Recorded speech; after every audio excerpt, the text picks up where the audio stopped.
do we sit down when all should be standing? And why do we back down at the critical moment, like running away from the waves of the ocean?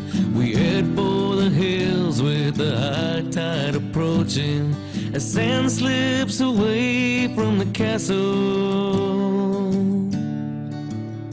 When it's time to stand upright, why do we falter, like placing our freedom on the sacrificial altar? We hold tight to our fears and defend our oppressors, as we fight for their lives and become the transgressors, as pacifists transform to violent aggressors.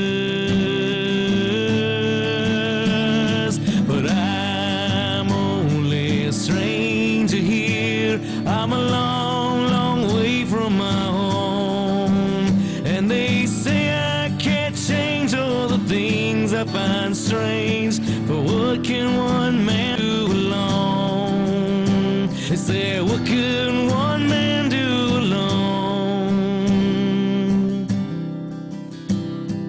When is the right time to stand up for freedom?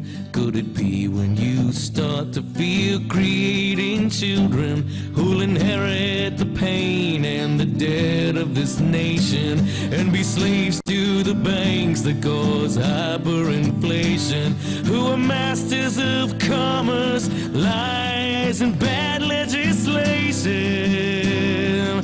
Whoa, if you looked in the eyes of 1,000 young children through fences of razors, their innocence stolen, as the red flag of tyranny flies in the open, is that when you finally notice? Written a poem about the occupation, where it's actually, this poem is about trying to explain people what I think the occupation's about.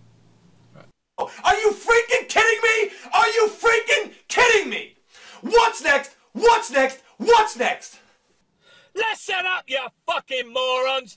Did Barack Obama get that? I mean, Barack Obama went to New Jersey a couple of days ago. He took a helicopter tour. He shook a couple of hands. He made a speech about red tape. And then he went back on the campaign trail. Where is the disconnect with this guy? Listen up, you fucking morons! This has gone on far too fucking long! Right, we've had speculating fucking bankers spunking money up the wall because they're gambling on people's lives, and they've fucked up and they've lost all their money, but they want some more. They want a fucking bailout, so we give them 800 billion and do some quantitative easing. But oh no, that's not fucking enough. They still want a fucking bonus. What's next? I'll tell you what's next. Donald Trump is at it again. This guy came out with a big announcement this week. It was going to change the presidential election. What was Trump's announcement? He told Barack Obama that he would give $5 million to the charity of Barack Obama's choice, and all Barack Obama had to do was release his college transcripts. Everybody laughed at Trump. They called him an idiot. They said he's a clown. And they're right. Donald Trump is a clown. And they want you to pay for it. They want you to pay for it. All that money you've been putting in your fucking pension, all that money that you're paying for your health and your education, we want it. We want it. We need it to pay for our big fucking houses in Hertfordshire, and for the ponies for our little girls, and the Bentleys for our sons. And we want you. We want you. We're going to take away your human rights. Fuck that law.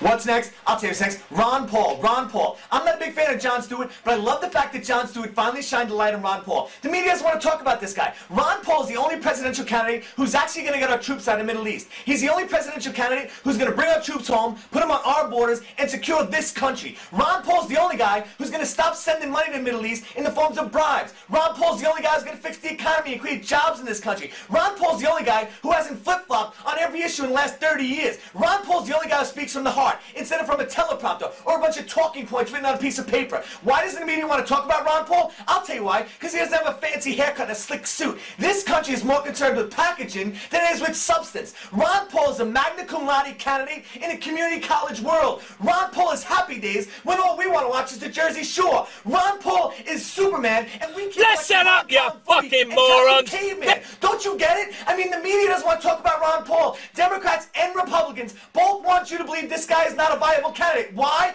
Because Ron Paul's the only person who's going to look out for you. Fucking freezing in the middle of the winter. Fuck that, we're raising the prices of that. And on top of that, what we're going to do, if you can afford to pay for your heating, you can afford to fix your little kiddies when they're sick. Yes. So we're going to fuck the health care. There's no more health care. Now you'll pay for it. Because we need more money. We're not fucking happy. We're going to bring private companies in and we're going to... Are you freaking kidding me? Are you freaking kidding me? What's next? What's next? What's next?